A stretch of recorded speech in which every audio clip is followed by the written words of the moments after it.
Hello, my name is Elizabeth Name, and I am a graduate of Medicine's Data Science and Engineering Bootcamp track. For my capstone project, I want to perform topic modeling on the past corpus of Jeopardy trivia questions. So let's dive right in. If you've ever wondered what it's like to play Jeopardy, this is your chance. So we're going to take before and after for 200.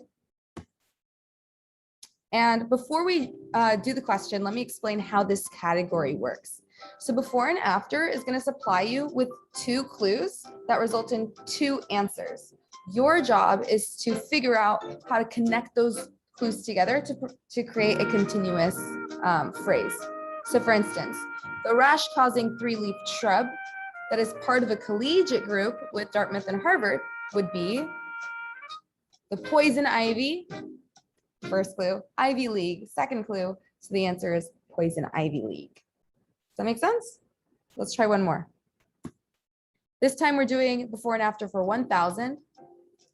And we have a Botticelli painting in which Serena's sister is brought forth on a shell.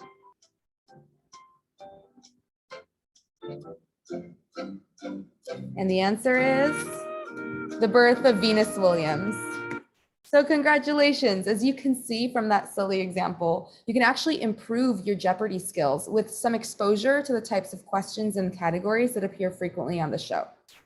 Funnily enough, before and after is actually the most frequently occurring category in the show's history.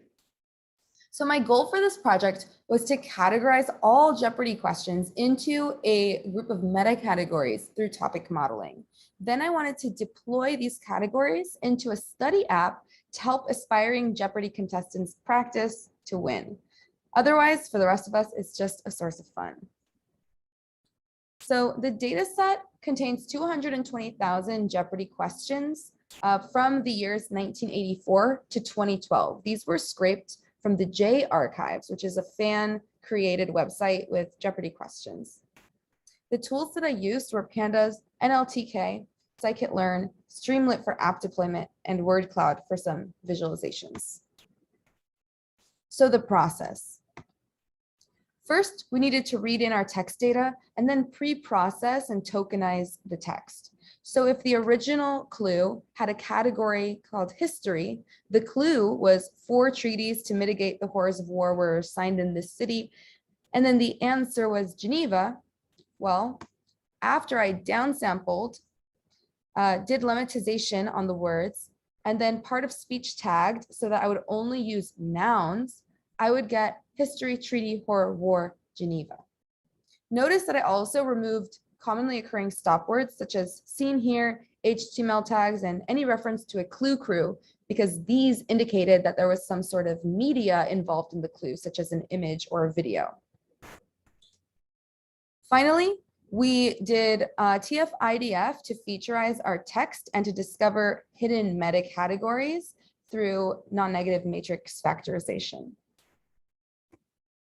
So upon exploring the meta categories that our unsupervised learning model produced, I gave them some descriptive names. The most commonly occurring meta category was television, followed by culture, and then organisms or science-based questions, and so on. Even though geography is all the way at the bottom, notice we have geography, cities, countries, and so those all sort of are along the same lines. So a big takeaway I saw was that geography and history are big categories that get tested frequently. Let's dive into some of the meta categories that our model created. On the left, we can see a word cloud of the most frequently occurring words. So for cities, of course, we have city, name, town, street, located, museum, river, and so forth. And then on the right, we have 2 clues that were randomly selected from this, that were classified in this meta category. So here's our clue from earlier, the answer being Geneva, that's the city. And then another one, the last of the 13 colonies to be founded, whose mother city is Savannah. Again, contains the word city, so I think that's the tip off. And then the answer there was Georgia. Let's look at another category. So we have literature, which gives us words like book, novel, title, author, published, and then 2 clues on the right. The first one is talking about an author, And the second one is referencing poetry. So I show these examples to demonstrate the cohesiveness of these meta categories. I think our algorithm did a pretty good job. Let's jump into the app and see how that works. So when you load the app, it's going to populate a list of the meta categories on the left, as well as a slider, so you can change the dollar amount. Let's try capitals for 200. Put my city. Enter. So you can see we're keeping track of our score here and then our winnings. If we hit next question, we can try again. Now, what is the capital of Libya? Again, I'm showing my weak geography skills right now. Oh, I got it, Tripoli. Yay, so our answer is, we're at $0 now, 100, and we have 1 out of 2 correct. Why don't we go to culture and let's try it for 600, 800. This country is Universidad Autónoma de Santo Domingo. Okay, I'm just gonna take a guess. Chile. Incorrect, Dominican Republic. And so you can see it's keeping track. We can reset our score to 0 and continue playing. The next steps for this project, I would love to be able to handle the images and the videos clues to expand our question set. I'd love to restrict to more recent years and then add questions after 2012 as well. I may consider using a Corex-based topic modeling so we can have some anchor words in there. And then again, the recommendation algorithm would be really helpful, I think, for students.